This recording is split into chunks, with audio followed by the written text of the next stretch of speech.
appreciate it. So I've made a freakish amount of podcasts in my life. I have a 200-plus episode show on Unthinkable, which Bernie mentioned, and this is for creators. This is my tribe. I've made shows for in-house employers when I had an in-house job. I've made shows for clients like these. I've made a documentary series. I even made a podcast about podcasting where I interviewed other podcast hosts about how they made their podcast, which I then sold to a podcast tech company. So I have been in this space for a while, and I adore it, and I love it. And I think throughout all of that, I have learned the most important question that creators should be asking to make shows others love. And it's this. What's the best Disney film of all time? I don't want you to answer just yet. I want you to think about your answer in your head. And if you can indulge me, it's a little scary this early in the morning to do this, but I do want you to all shout out your answer. So what is the best Disney film of all time? Think of it in your head. Really picture it. On the count of 3, can we all just shout out what we think the best Disney film of all time is? Ready? 1, 2, 3. Okay, I love the participation. I regret to inform 99.9% of you that you're wrong. There is one correct answer I was looking for, and it's a Goofy movie. Did anybody actually say a Goofy movie? No? Okay, cool. I was right. Yeah, you're all wrong.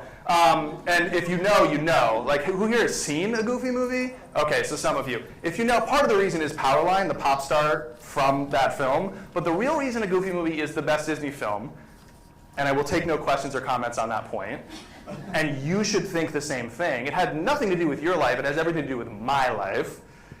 And this house right here. So this is, I went to Trinity College in Hartford, Connecticut, and across the street from campus, and next to a cemetery, made for a cool Halloween party that year, is the Blue House. We were really good at naming stuff. So I lived in the Blue House with 7 other friends, and there was a couple of us wandering around one night when someone mentioned a Goofy movie. And I was like, oh my God, you remember that film? Do you remember Powerline, the pop star? His song Eye to Eye was incredible. It was like a legitimately good song. Let's go to YouTube and watch the clips. So we did. And as we watch it unfold, something magical happened. There's a part in the film where Goofy crashes the concert, and he's not sure what to do on stage with this pop star. So his son, Goofy has a son, you got to see the film. His son goes, Dad, do the perfect cast. The perfect cast is like his crazy, weird fishing cast that he does throughout the film, because he's a big fisherman in the film. Again, it's awesome. You got to see it. So, Dad, do the perfect cast. And Goofy goes, okay. He does his weird, convoluted, seemingly dance move, but it's his fishing cast. Powerline's like, this is awesome. Somehow knows how to do it right away, and they all get in line and do the dance. It goes like this, by the way. The parts that if you have bones that you can actually do, if you're not a cartoon, it goes like this. You go pump, pump, jump, jump, twirl, twirl, cast. Okay, now you know the perfect cast. Every time we had a party after that night, being of sober mind and sober body, we would all rush in from wherever we were in the house, and among all of our friends and the people who started to question whether or not they wanted to continue to be our friends, we would do the perfect cast as a group. Every single time. It was pump, pump, jump, jump, twirl, twirl, cast, and everyone's watching us do this at our parties. Now, you're probably thinking 2 things at this point in my presentation. The first is you might be thinking, Jay, you're right, that dance is so cool, and you must have looked so cool doing it. And to that I say, thank you. I value your opinion, and you're correct. But the second thing you're probably thinking is, wait a second, Jay, that is not the best Disney film of all time. It's Frozen, it's Moana, it's The Lion King, it's whatever you said. And to that I say, thank you, I value your opinion, and you're wrong. It's a Goofy movie. I will take no questions and comments on that. Now, of course, this is an impossible question to answer objectively and academically. What's the best Disney film? When I say it's the best, what I'm really saying is it's my favorite. It is my personal pick. It is mine. And I think you should pick it too, but will you? Probably not. That is how we make choices, not just about film, but about everything, including podcasts. We spend so much time as entrepreneurs running around trying to be some objective best, the number one, the biggest. We're trying to project that objectively, analyze us against other shows, and we will be your pick. But that is not how people pick anything. We are emotional, subjective creatures. We're not rational. We make these subjective choices and rationalize it later. And that's great news for us, because regardless of your resources, regardless of your reach, regardless of your niche, you don't need to be the biggest or the best in any objective or academic sense. In fact, it doesn't really exist, just like we can't declare it with a Disney film. What we need to be is their favorite, be their personal preferred pick for a specific purpose. Think about the favorite things in your life. Your favorite sport or sports team, your favorite food or pizza joint, your favorite shirt or clothing item, your favorite city or drink or animal. When you tell someone else that is your favorite, you're self-expressing. It's tied to your identity. There's something about you that you're saying. You're saying much more about yourself than you are the thing. And those things you love aren't necessarily objectively, academically, or critically the top, the best, the biggest. My favorite shirt is not objectively the best made shirt. My favorite sports team is definitely not objectively the best sports team. They're the New York Knicks. Hell yeah. This year, they're doing pretty well. For 20 plus years of my life, they've been terrible. In fact, some would say they've been among the worst options I could have picked, and yet I stuck with them because they are my favorite team. Think about that, objectively, academically. In the cohort, one of the worst picks was my pick. That's not rational behavior. That's how we pick most things, if not everything, in our lives. Don't be the best, be their favorite. Now, most podcasts are no one's favorite because most podcasts are way too generic. And so they feel excruciating to listen to or forgettable if you do. And we're all familiar with these shows. I don't want to pick on any real shows because we're all out there trying to do the hard thing of creating meaningful stuff in our lives. But I came up with a few categories, and I want to give a few examples that are fake that I made up. But you'll probably see either your show or definitely other shows in these three examples. So the first category of generic, no one's favorite show would be the generic category show. What's new and what's hot in music with the latest news, trends, and tracks, plus interviews with artists, producers, writers, and more. It's the Music Fan Podcast. Generic, catch-all, maybe useful, maybe enjoyable, but commodified. I can get it anywhere, and that's anywhere. Generic interview shows, we see this all the time. This is the John Doe Experience, raw and unfiltered interviews with the world's most inspiring people, hosted by entrepreneur and best-selling author John the Podcast Guy Doe. A couple comments, if I may. Raw and unfiltered is amateur speak for bad and unedited. I love that reaction. Thank you, Jason.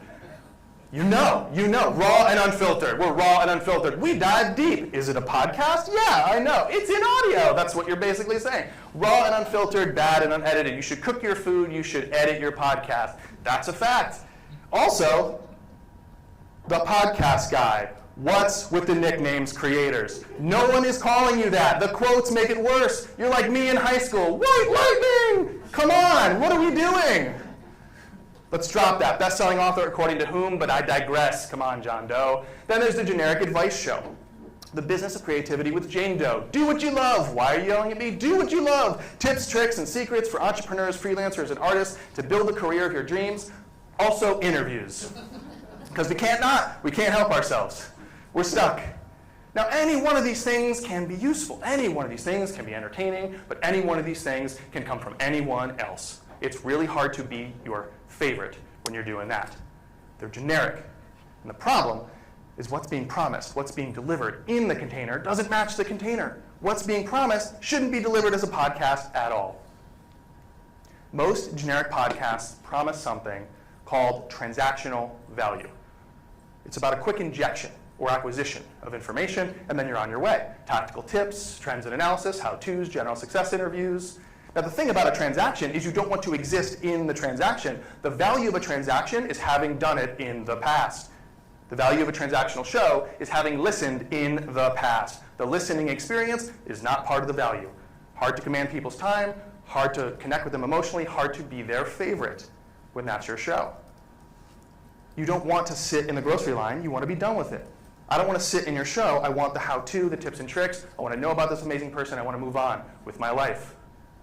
And you can actually map on a spectrum what audiences want when that is promised. This is the audience delivery preference when a transaction is promised. Let's start here with the best case scenario. Let's just think of like a how-to show for being a creator, because we can all relate to that. When that's what's promised, the best case scenario is I already experienced it. I don't need it. I know how to do that. How to start a podcast, personally, I don't need it.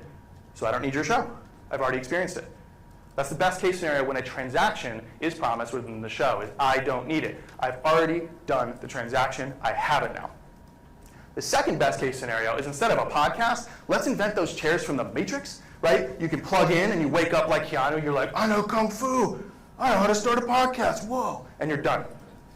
Clean, simple, don't have to be within your show for 45 minutes. It's an excruciating experience. I'm done with the transaction. But if that's not real, let's ask a friend. Imagine having an endless network of fancy friends. Any question on your mind, instantly, Give me the answer. And you're done. Don't need the episode.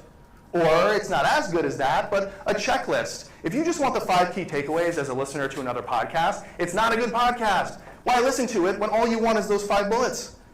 Or reading an article, it's a little bit tougher, but it's better than this invisible medium of audio because I can scan this text. I can go back and forth and move quicker, move slower as my own pace dictates. Read a transcript. If you're getting a lot of questions for your transcript or demands for your transcript, it could be an accessibility thing. That's important. It could be they're really big fans and they want to go back to something they enjoyed. That's important. Or it could be the fact that listening to your damn episode is too excruciating and I want to just read something instead. That's a problem. And at the low end, towards the worst case, is I have to listen to 45 minutes to get the 2 things. Come on, really? The absolute worst case is I want that, but if this is how you're going to deliver it to me, I'm going to give up. Because the value promise does not match the delivery vehicle. That's the problem. When an experience requires significant time investment from others, but offers a transaction of information or value, the experience feels excruciating or forgettable. For those of you from the States, for those of you who have licenses and drive cars, what you just built is the DMV. I want my license, fine. Not the best way to be their favorite. I would go out on a limb and say the DMV is nobody's favorite organization. But there's another type of show we can create. Podcasts work best when they offer transformational value. That makes them feel not excruciating, not frustrating, but, well, kind of like this. If you know, you know. So let's evolve these shows, the transactional shows, into real shows in the same industries, same topical areas that feel more transformational. And when I say transformational, I think the difference is the creator added their personal vision to the show. On the left, there's no vision. On the right, lots of vision. For example, the Music Fan Podcast, a transformational version of a music show, might be something like Dissect. Does anyone listen to Dissect from Cole Kushner? A few people? Dissect on the website, this is what Cole says his show is about. It's not this cornucopia of all this stuff he's grabbing at. It's a serialized music podcast that examines a single album per season, 1 song per episode. In a world creating and accessing more content than ever before, we're quickly becoming a scrolling culture, hurriedly swiping through all this content. Dissect was created to counter this cultural shift because great art deserves more than a swipe. If you don't believe that, if you don't care about that, it's okay, it's not for you. But for the people who it's for, it's really for them. It's their favorite show, or it's capable of being their favorite show. The creator has a vision for what the show is for. Here's another example. Evolve the generic interview or success or inspiration podcast over to Neil Pasricha's 3 books. Here's how he describes his show. A completely insane and totally epic 15-year-long quest to uncover and discuss the 1,000 most formative books in the world. Each chapter, those are his episodes, discusses the 3 most formative books of one of the world's most inspiring people. So you've heard Seth Godin on an interview before, but not like on Neil's show, because on Neil's show, Seth brings the 3 books that most changed his life to talk about them. It's an original, it's specific, it can be your favorite if that's your style. And I would put forth my show to evolve from the generic business of creativity to something a little more specific. This is my vision for us as creators. It's an inside look at the unconventional choices of quality-obsessed creators and the memorable things they made as a result. It's a show about trusting your intuition and your craft more than best practices and blueprints. No hacks to be found. No 99% of people do this wrong. Listen, if we're going to tweet like that and you're going to pull your stats out of your ass, can you at least sanitize them before you share them, please? Let's stop the trend, people. There's a better way to work. That's my vision for how we should create. Don't just help them, change them. Don't be an expert, don't act like an expert, doling out answers for your transactional conveyor belt. Be an explorer. Ask important questions and go on a journey to investigate them. The posture is this. Where we stand right now as a community, you and your audience, not going to cut it anymore. Something is broken, and we need to fix it. Something is less understood than it should be, and we need to explore it more deeply. Away in the distance, I see a mountain peak, and I want to go there. Some people might want to go over there. My vision is that we all go over there. Dissect. I want to understand music like that. That's the mountain peak. And so every episode, we're taking one swing at the forest together as we try and hack a path there. Join me on this journey. The thing about visionaries is they have vision. They want to go that way. It's a prescription for where we go next, where we go overall. The thing about leaders is they have to lead you somewhere, away from something bad, towards something good. Be a leader. Be a visionary. Don't be an expert. Be an explorer. The audience's delivery preference flips from the last example when a transformation is promised. Because now, on the worst case side, you've already experienced it. Now it doesn't feel like, thank God, transaction over. It feels like, oh, I wish I never encountered this show so I could experience it from the beginning again. Or, also on that side, the matrix chair, because you snap out and you're like, put me back in, this is amazing, I want more. I don't want to come out of it ever. Or you ask a friend, that's spoilers, don't tell me what they said this week, I want to hear it for myself. I want to be back in it. Following a checklist is reductionist. There's a lot missing. I want to be in the audio medium. Reading an article, that's better, especially if it's well written, but it's still not as immersive in some cases as the podcast. I want to be there. The listening is part of the value. And of course, the best case scenario is we actually just take the blue pill and we live in the show. We see how far down the rabbit hole goes.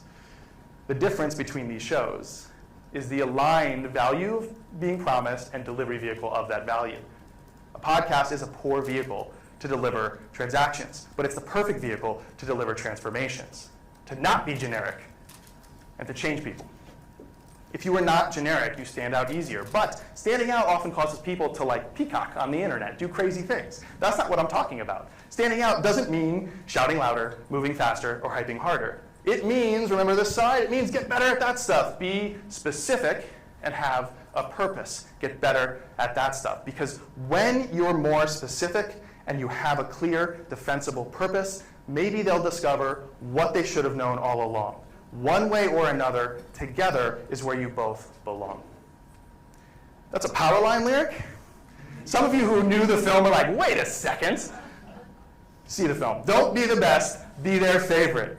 Their personal preferred pick for a specific purpose. But how?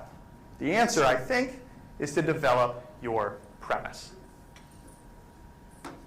Your premise is the specific defensible purpose for your show pulled from your own personal vision for your audience.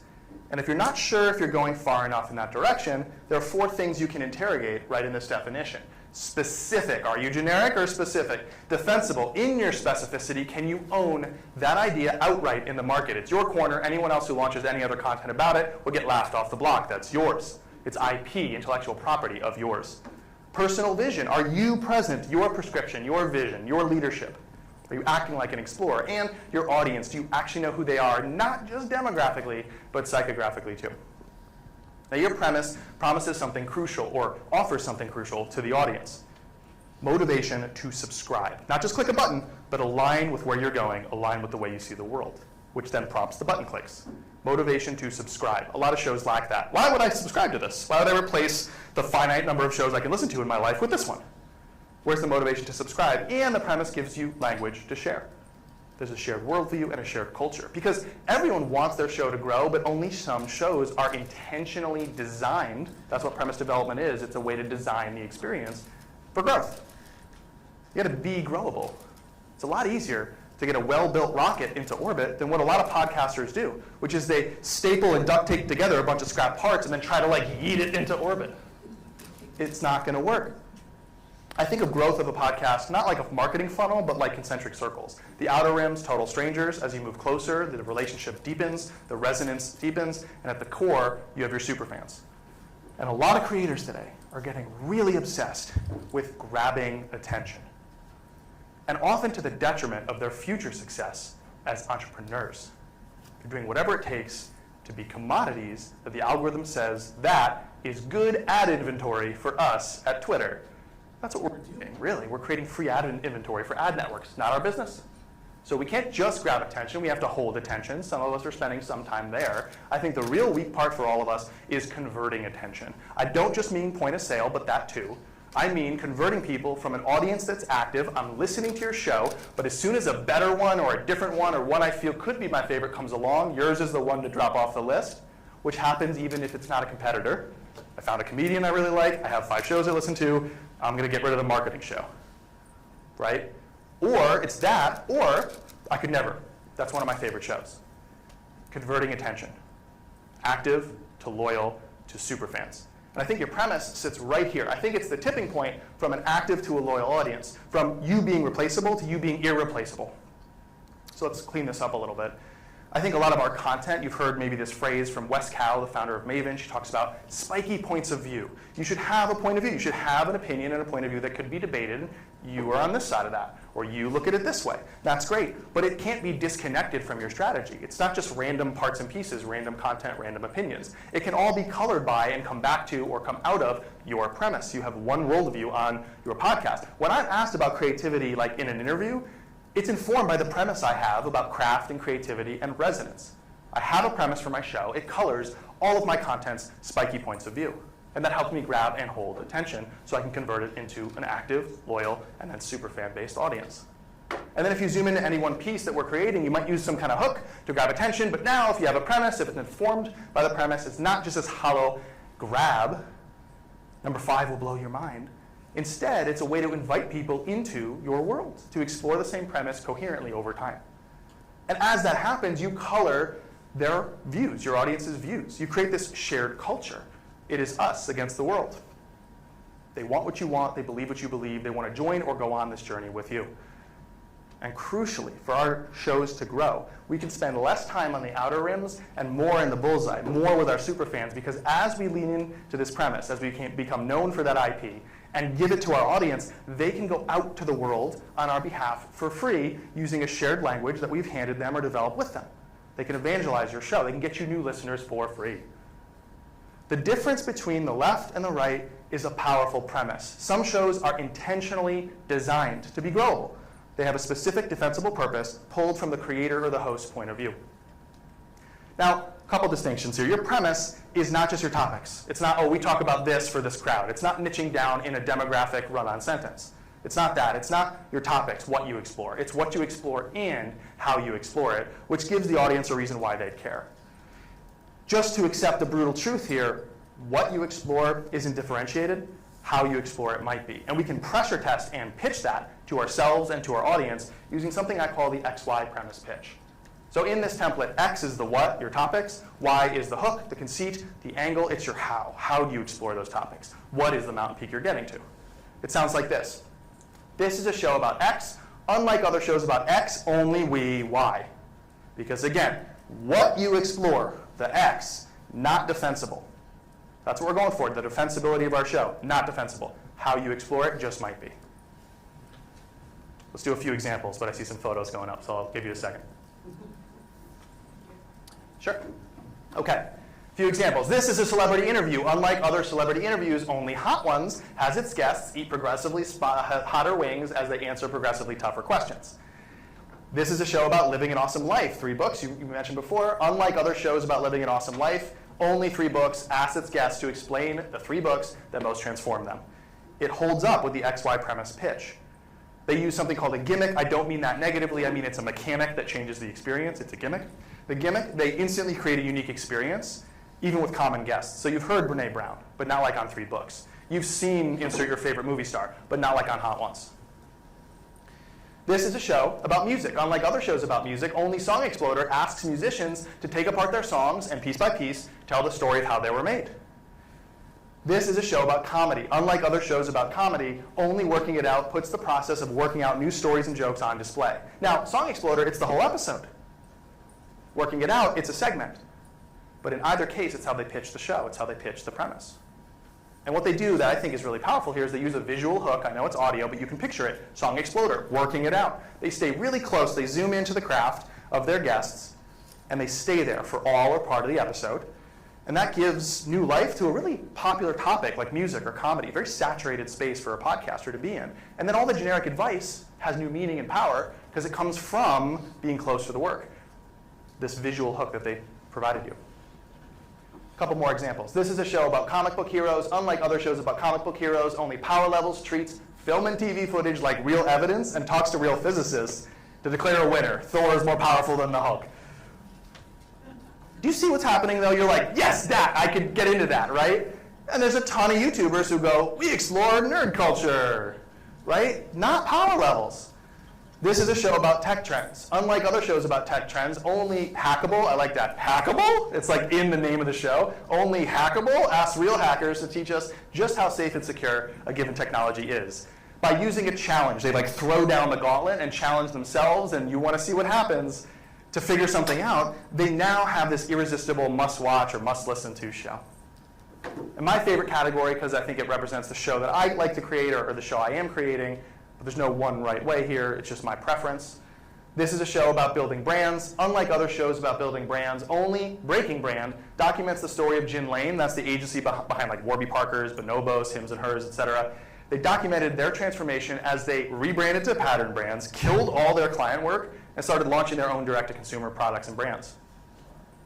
This is a show about employee training. Unlike other shows about employee training, only Onboarding Joey documents the story of a real employee experiencing the real process and pain of onboarding to a new job. I mentioned this is my favorite category of a premise because it's a quest. You are provided as a listener or a viewer with this information that feels tantalizing. I can't get this anywhere else, and you want it, and we're going on a journey to figure out something to rethink important things. I want to try something. Speaking of the challenge from before, I want to see if we can evolve this show from transactional to transformational, from forgettable to favorite, and from generic to specific together. So, imagine that this is our podcast, totally made up, but it's going to remind you of other shows you've probably seen, the Modern Marketing Show. Here's the current premise. Interviews with marketers about their jobs and points of view on marketing. Everybody I know here from marketing is like, let me at this one. Love you guys. How do we make this their favorite?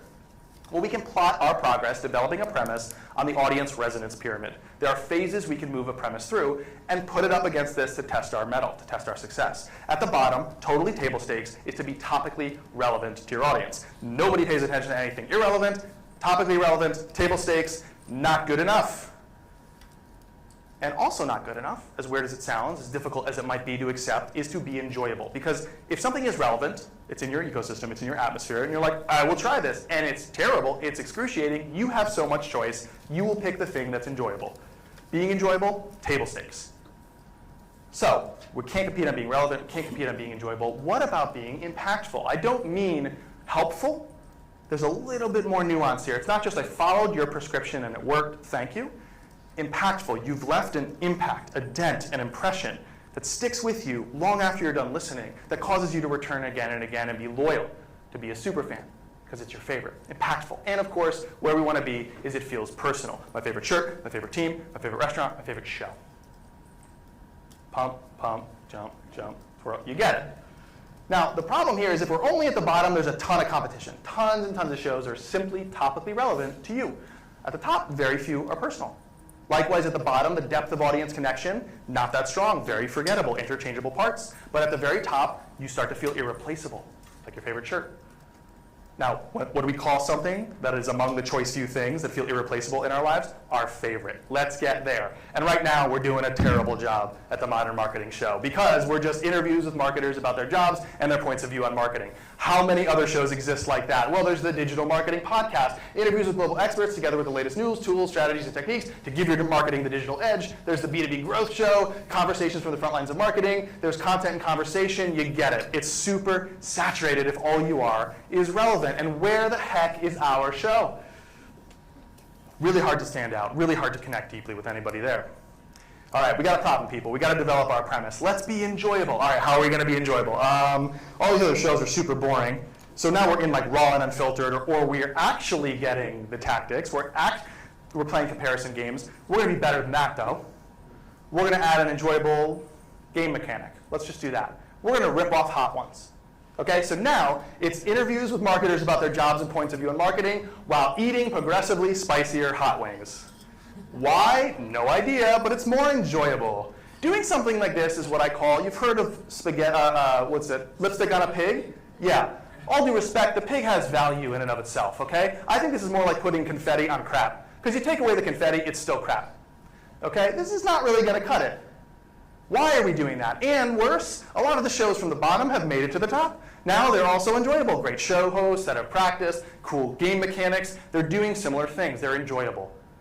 Okay, we're still not standing out. It's still not enough to be here. All right, well, maybe if we were impactful. So it's interviews with marketers about their jobs and their points of view in marketing while eating progressively spicier wings, but there's a purpose to the hot wings. Yeah, that'll do it. So what we're going to do is each question is going to get harder, more difficult, more well-researched. Hotter and hotter wings, harder and harder questions. Bam, great, we've married the mechanic to the material. We're impactful. Maybe. And you're now among fewer competitors who have reached that tier of this pyramid. But we're still not in a category of one. We're still not necessarily people's favorite. I think we can be better. But we've come a long way. We're still at the top. And the question on my mind is, what is the problem? And I think it's me. Hi, I'm the problem. You guys can get out if you want. It's fine. It's okay. I'll head out too. We are not present. Where's your unique vision for anything in the initial development of that premise? That is the dividing line. Are you acting like an expert, or are you acting like an explorer? Let's develop it one step further. And to do that, to make it personal, I like a couple of writing exercises called the frustration statement and the empathy statement. Let's start by writing our frustration statement, shall we? There's two categories of questions that should prompt our writing when we developed our premise: problem questions and vision questions. Problem questions sound like, what are you most frustrated by? Don't overthink, don't judge, don't sound pithy. This is not external, it's internal. Knee-jerk reaction. What is angering you? What is frustrating you? Or at least, what's making you ask questions in your space, in marketing in this case? These could be symptoms of an illness that we want to solve with the show. What gets worse if we just stayed there, if we maintained the status quo, or kept executing as marketers in this case, the way we are today. And you might end up with something like this. Marketers must grapple with an unprecedented amount of change at breakneck speed, and it's still important that we somehow succeed and stay sane. And if we're being honest, no one wants to admit this, it's getting unsustainable. It's leading to missed numbers and team burnout. I'm frustrated by this. So what's the vision we have? Where's the mountain peak? There's different solutions. What's ours? What's our prescription? What's our vision? Here are some questions to prompt that. What's problematic about that, about the status quo? What's problematic about the way we typically execute? Because maybe underneath the symptoms, there's an illness we can diagnose. What change should we make once we realize that? Stop doing A, start doing B. And where does that take us if we did that action? And you might land somewhere like this. We keep adding without subtracting or changing how we operate. We work harder, not smarter or braver, and that's the problem. Adapting needs to become a core skill. Not just marketing, adapting. We need methods for evolving, not just for marketing. Sustainable success, not more brute force effort. Messy, initial, knee-jerk reaction writing. Raw clay on the table that we're going to mold into something special in a bit. Okay, so there's a purpose here. Born of frustration, we're starting to insert our personal vision. And we might evolve this a little bit more. It's interviews with marketers about their jobs and their points of view on marketing while eating progressively spicier wings, and each question gets harder and harder because we believe, and we've seen, that marketers today have faced constantly increasing pressure. So we constantly increase pressure on our guests. There's a personal vision, a problem you're trying to solve. You are more present. That's your prescription. There's a reason for the mechanic. Okay, so we started developing the premise. I think we're better, but there's more we can do. We started with frustration, but we have to pitch it to the world or stakeholders around us. And I think you start with frustration, but you pitch with empathy, the empathy statement. It has these parts. Address them directly. You are this, and you want that. Who they are and what they want. Describe the problem. Good news, we already wrote about it. Boop, there it goes. Add a few questions to maybe agitate that pain and raise the stakes. Describe your vision. Point at the mountain peak. We're going there, not there. Some people want to go there. We don't. We think we should go there. We already wrote about it. Good news. Put it there. And then invite them on a journey. Then here's the premise revealed. Remember the problem? Remember the vision? Well, it's this name of the show. So ours for the Modern Marketing Show might end up like this. The empathy statement. And you don't need to read this. In fact, I like if you were to close your eyes, it might hit harder. It's a little bit of an eye chart. But you're a modern marketer, and you want to succeed while staying sane. But if you're honest, that's feeling less and less attainable. More than ever, modern marketers must grapple with an unprecedented amount. You see the recurring language? We're building on it. At breakneck speed, it's getting unsustainable, leading to missed numbers and team burnout. Is this just the job now? I'm agitating the pain, adding questions. How do the best thrive, not just survive? Because that's the problem. Here's my diagnosis. We're so busy reacting, we've stopped being proactive. We learn how to market, but we haven't learned how to adapt. There's the illness right there. Describe your vision. Okay, so to thrive today, we have to make adaptation a core skill. Not just marketing, we need better, more flexible systems to allow us to succeed without burning out. Because for marketers today, being resilient is just as crucial as being known. Now invite them on the journey. I'm Mary Marketer. Join me on a weekly podcast where marketers share the strategies and tactics they're really using to constantly adapt. But just as you face increased pressure in your work, we're increasing the pressure on our amazing guests as they eat hotter and hotter wings and questions get harder and harder. Because today's premium skill isn't actually marketing, it's adapting. That's modern marketing, and this is the Modern Marketing Show.